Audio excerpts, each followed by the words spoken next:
बहुत समय पहले की बात है। सुंदरपुर नाम का एक सुंदर सा गांव हुआ करता था। उस गांव में एक किसान रहता था जिसका नाम रघु था। रघु बहुत ही ईमानदार और मेहनती था। वह हमेशा अपने काम से संतुष्ट रहता था। उसके पास ज्यादा धन नहीं था, लेकिन अपने परिश्रम और परिवार से वह बेहद खुश था। रघु के परिवार में उसकी पत्नी सरिता और 2 बेटे आर्यन और आरव थे। रघु खेतों के साथ साथ गांव के सेठ विजयपाल के यहाँ मजदूरी करके अपना और अपने परिवार का पेट पालता था। एक सुबह रघु जल्दी उठकर तैयार होता है। सरिता, मैं काम पर जा रहा हूँ। आज देर हो गई है। तुम बच्चों को स्कूल छोड़ाना।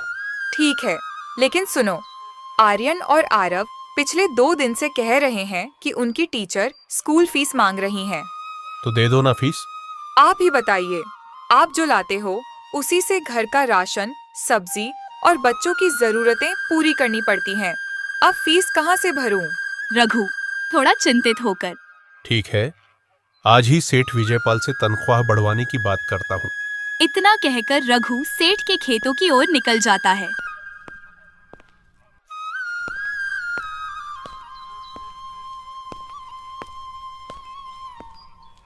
काम पर पहुंचते ही रघु अपने साथ मजदूरी करने वाले साथियों से मिलता है। उनमें से एक था भोला, जो उसका अच्छा दोस्त था। भोला, आज पगार का दिन है, लेकिन सेठ विजयपाल फिर कोई ना कोई बहाना बनाएगा। दूसरा मजदूर, हाँ, पिछली बार तो उसने मेरी आधी पगार यह कहकर काट ली कि खेत में बीज कम फेंका गया था। भोला, सेठ बहुत चालाक है, दुगुना काम करवाता है, आधा पैसा देता है। रघु, बस इस बार पूरी पगार मिल जाए, बच्चों की फीस भरनी है।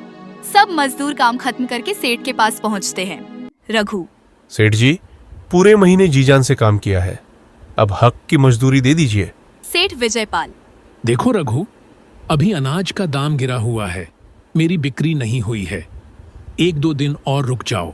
भोला, सेठ जी, घर में अनाज का एक दाना भी नहीं बचा है, बच्चों की फीस भरनी है, हाथ बिल्कुल खाली हैं। अभी कहा ना जेब खाली है, बार बार मत पूछो। मजदूर निराश होकर घर लौट जाते हैं।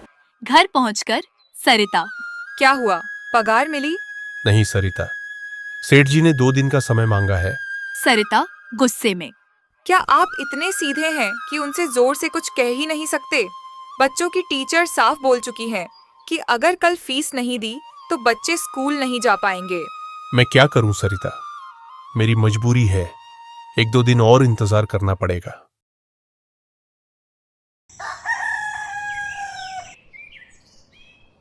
दो दिन बाद सेठ विजयपाल मजदूरों को पैसे देता है। सेठ भोला को, ये लो 2000 रुपए। भोला, सेठ जी, मैंने ईमानदारी से 3000 रुपए का काम किया है, अब मुझे मेरी मेहनत की कीमत चाहिए। सेठ, बीच बीच में आराम भी किया था ना, बाकी पैसे कट गए। भोला गुस्से में, सेठ जी, हम भी समझते हैं, लेकिन हर बार बहाना सुन सुनकर अब भरोसा डगमगाने लगा है। मेरे यहाँ रहकर अकड़ दिखाने की जरूरत नहीं है, इतनी ही दिक्कत है तो नौकरी छोड़ दो और निकल जाओ। भोला मजबूरी में पैसे ले लेता है। फिर सेठ चिड़चिड़ाते हुए रघु को पैसा देता है। रघु, सेठ जी, मेरी पगार भी 2000 ही क्यों? देख रघु, बाजार में गेहूं के भाव बहुत नीचे चल रहे हैं, ज्यादा नहीं, बस 2000 ही दे सकता हूँ। सेठ जी, आपने ही तो कहा था 3000, अब बताइए घर कैसे चलेगा? इतनी ही परेशानी है तो और कहीं काम ढूंढ ले, मेरे पास वक्त नहीं है फालतू बहस का। सेठ की बात सुनकर सब चुपचाप अपनी मजदूरी लेकर घर लौट आते हैं। फिर वही हुआ सरिता, सेठ ने वादा किया था 3000 का, दिया सिर्फ 2000 ही। फिर से सिर्फ 2000, इसमें कैसे काम चलेगा? तुम बच्चों की फीस भर दो, बाकी मैं देख लूंगा। सेठ से ठीक से बात करनी चाहिए थी आपको। क्या करें सरिता, हालात मजबूर कर रहे हैं। अब सेठ के यहाँ के बाद कोई और काम भी करना पड़ेगा। आज ही कुछ तलाशता हूँ।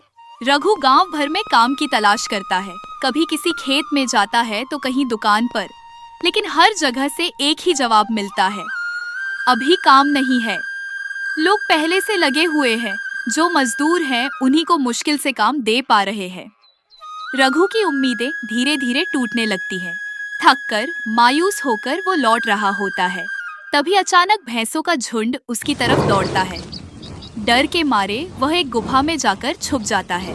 जब भैंसों का झुंड वहाँ से निकल जाता है तब रघु की जान में जान आती है।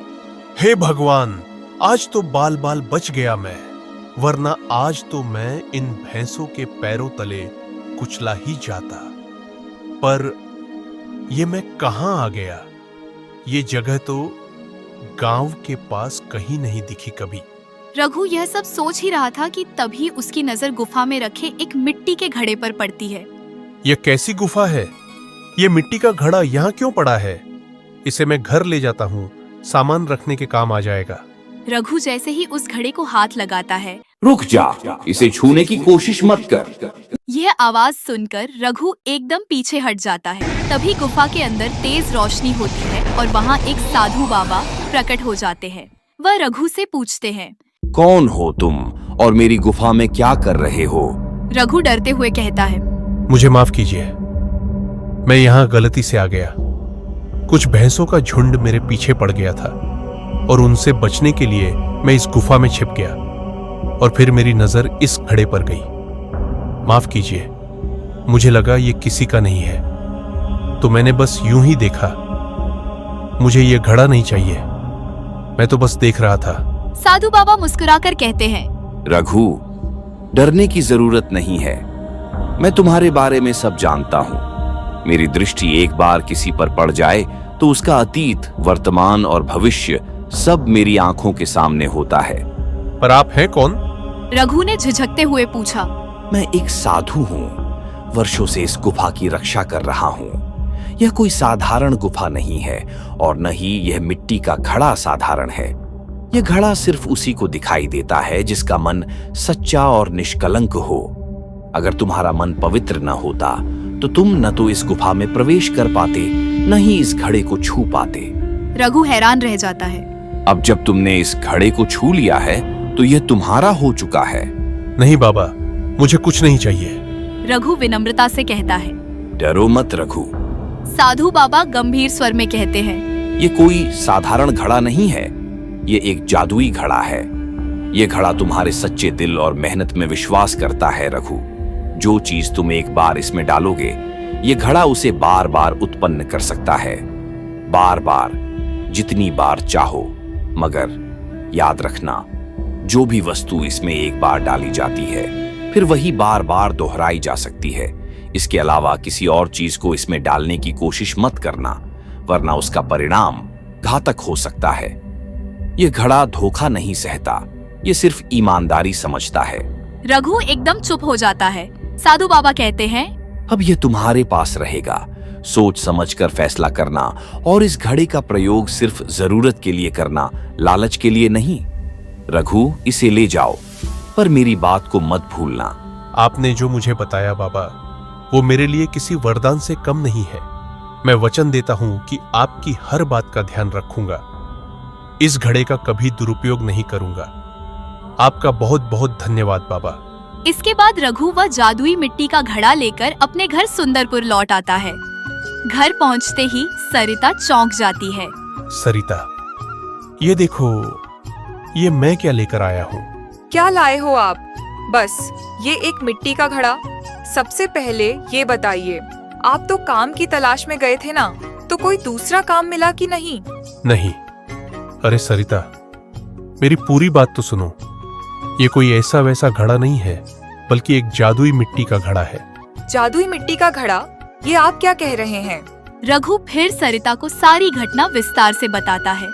कैसे वह भैंसों के झुंड से भागते हुए गुफा में गया, कैसे साधु बाबा से मुलाकात हुई और किस तरह उसे ये अद्भुत घड़ा सौंपा गया। सरिता हैरानी से पूछती है, तो आपके कहने का मतलब है कि इस घड़े में हमें कोई ऐसी चीज डालनी होगी जिसकी हमें सबसे ज्यादा जरूरत हो?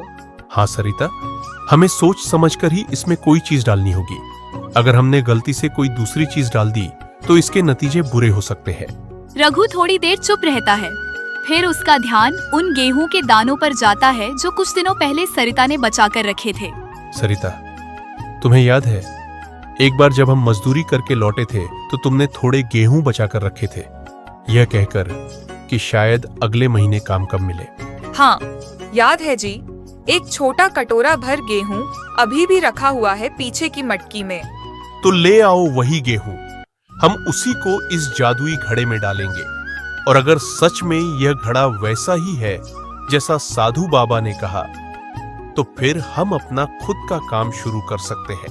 सरिता जल्दी से वह बचा हुआ गेहूं ले आती है। रघु सावधानी से उस गेहूं को घड़े में डालता है और फिर जो होता है वह दोनों के लिए किसी चमत्कार से कम नहीं था। जैसे ही वे गेहूं के दाने घड़े में डालते हैं, घड़े में से कई गुना ज्यादा गेहूं निकल आते हैं। हे भगवान, ये देखो सरिता, घड़ा तो गेहूं से भर गया और इतने सारे गेहूं। सरिता की आंखों में चमक आ जाती है। इन गेहूं को बेच दिया जाए तो बच्चों की फीस का भी इंतजाम हो जाएगा और घर का राशन भी आसानी से आ जाएगा। हाँ जी बिल्कुल, मैं कल सुबह ही इन गेहूं को बाजार में बेचने जाऊंगा और जो पैसे मिलेंगे उनसे बच्चों की फीस भर देंगे और बाकी बचे पैसे संभाल कर रखेंगे।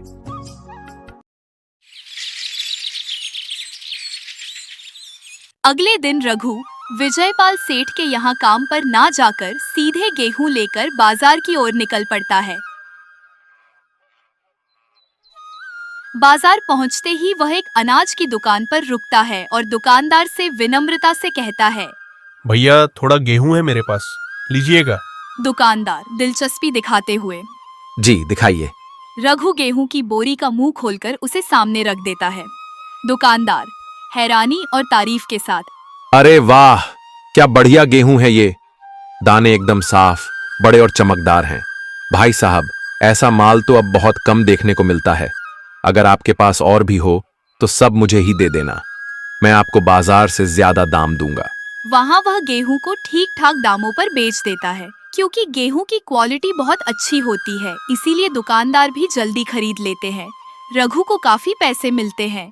अब शायद हमारे दिन बदलने वाले हैं। वह घर लौटकर सरिता को पैसे देता है। ये लो सरिता, गेहूं बेचकर जो पैसे मिले हैं, इनसे बच्चों की स्कूल की फीस भर दो और बाकी चीजें ले आना। सरिता प्रसन्न होकर पैसे ले लेती है। अच्छा, तो मैं जरा सेठ जी के पास होकर आता हूँ। आपने तो कमाल कर दिया। अब तो हमें उस विजयपाल सेठ के पास काम करने की जरूरत ही नहीं है। नहीं सरिता, मैं सेठ विजयपाल के यहाँ काम पर नहीं जा रहा, बल्कि वहां जो बाकी मजदूर भाई हैं उन्हें यह खुशी की खबर देने जा रहा हूं, क्योंकि जितना मुझे उस सेठ ने तंग किया है उतना ही औरों को भी। और अगर मेरा भला हो रहा है तो क्यों ना मैं उनका भी भला करूं। बिल्कुल, अगर आप सब मिलकर साथ काम करेंगे तो हम बहुत जल्दी तरक्की कर सकते हैं। गांव की गरीबी भी धीरे धीरे खत्म हो जाएगी और हम जरूरतमंदों की मदद भी कर पाएंगे। उसके बाद रघु अपने दोस्तों से मिलने निकल पड़ता है। रघु अपने दोस्तों और साथियों और बाकी मजदूरों को इकट्ठा करता है। वह उन्हें घड़े की सच्चाई बताता है और कहता है, दोस्तों, हमें गेहूं का अच्छा स्रोत मिल गया है। मैं चाहता हूं कि हम सब मिलकर मिल खोलें या एक गोदाम बनाएं, जिसमें अनाज को इकट्ठा करके व्यापार करें। जितना मुनाफा होगा सबका बराबर बंटेगा। भोला, सच कह रहे हो रघु, अब हम सेठ के गुलाम नहीं रहेंगे। बिल्कुल नहीं, अब हम अपने मालिक खुद बनेंगे, ईमानदारी से काम करेंगे और सब साथ मिलकर बढ़ेंगे। सभी लोग रघु की बात से बहुत खुश हो जाते हैं और अगले दिन ही सब साथ मिलकर एक गेहूं का गोदाम शुरू कर देते हैं। कुछ दिन बाद यह खबर सेठ विजयपाल तक पहुंच जाती है। उसे जब पता चलता है कि रघु और उसके साथी अब खुद का अनाज व्यापार करने लगे हैं, तो उसके अंदर जलन की आग जल उठती है। विजयपाल गुस्से में, अरे ये रघु, जो कल तक मेरे खेतों में काम मांगता फिरता था, अब खुद गोदाम खोलकर व्यापार कर रहा है। सेठ तुरंत रघु के गोदाम की ओर निकल पड़ता है। वहां पहुंचकर देखता है कि रघु और उसके साथी बड़े अनुशासन से काम कर रहे हैं। सेठ विजयपाल, अरे रघु, तूने तो बड़ी गोदाम खोल ली रे। अभी तो कुछ दिन पहले तक तू और तेरा साथी गांव में उधारी के लिए घूमते थे। अब अचानक इतना पैसा कहां से आ गया? इतनी बड़ी गोदाम एकदम से कैसे खड़ी कर दी? रघु बिल्कुल शांत स्वर में, सेठ जी, सब ईश्वर की देन है। उसके घर में देर है, अंधेर नहीं। जो मेहनत और सच्चाई से चलता है उसका साथ ऊपर वाला कभी नहीं छोड़ता। तू समझता क्या है रघु? गांव का सबसे अमीर आदमी मैं हूं, मुझे सिखाएगा? सेठ जी, मैं आपको कुछ नहीं सिखा रहा, बस इतना कह रहा हूं, अब वक्त बदल गया है। अब गरीब लोग भी मेहनत करके अपना हक मांग रहे हैं, और वो दिन दूर नहीं जब पूरा गांव एक साथ खड़ा होगा। सेठ विजयपाल गुस्से से पैर पटकते हुए चला जाता है, पर उसे अंदाजा हो गया था कि अब रघु को रोकना आसान नहीं है। कुछ हफ्ते बीत जाते हैं। रघु और उसके साथी अब गांव में अपनी मेहनत और ईमानदारी के दम पर एक नई पहचान बना चुके थे। उनका गेहूं का व्यापार धीरे धीरे बढ़ रहा था। गांव के लोग अब रघु और उसके साथियों से ही अनाज खरीदने लगे थे। इधर सेठ विजयपाल के खेतों में हालात दिन ब दिन बिगड़ते जा रहे थे। कोई मजदूर काम पर नहीं आता। भोला, रामचरण, जुगनू सब अब रघु के साथ काम करने लगे थे, और गांव के बाकी मजदूर भी अब सेठ के खेत में काम करने से इनकार कर देते थे। एक सुबह सेठ विजयपाल अपने खेत पर खड़ा होता है, आसमान की ओर देखता है, फिर खाली खेतों की ओर देखता है। सेठ मन ही मन, क्या यही दिन देखने बाकी रह गया था? इतने सालों से जिन मजदूरों को 2-4 सिक्कों में नचाया, आज वही मजदूर मेरे खेतों की मिट्टी को तरसा रहे हैं। न हल चला, न बीज डला। शायद मैंने ही गलत किया। मैंने कभी किसी की मेहनत की कद्र नहीं की। जो लोग मेरे लिए पसीना बहाते थे, मैं उन्हें वक्त पर पैसा भी नहीं देता था। आज जब सबने छोड़ दिया, तब समझ आया कि असली दौलत क्या होती है। इंसानों का भरोसा। अगले दिन सेठ विजयपाल फिर रघु के गोदाम पर पहुंचता है। रघु उसे देखकर चौंकता है। सेठ जी, आप? रघु, आज मैं तुम्हारे सामने सेठ नहीं, एक गलती करने वाला इंसान बनकर आया हूं। मैंने बहुत लोगों का दिल दुखाया है, तुम्हारा भी। अब कोई मेरे खेतों में काम नहीं करना चाहता। मुझे अपनी गलती का एहसास हो गया है। अगर माफ कर सको तो माफ कर दो, और मुझे भी एक और मौका दो कि मैं एक ईमानदार इंसान बन सकूं। मैं वादा करता हूं, अब हर मजदूर को उसका मेहनताना समय पर मिलेगा। जो भी जरूरतमंद होगा, मैं उसकी मदद करूंगा। बस एक मौका दो सुधरने का। रघु थोड़ी देर तक चुप रहता है, फिर शांत स्वर में कहता है, आपको अपनी गलती का एहसास हुआ, यही सबसे बड़ी बात है।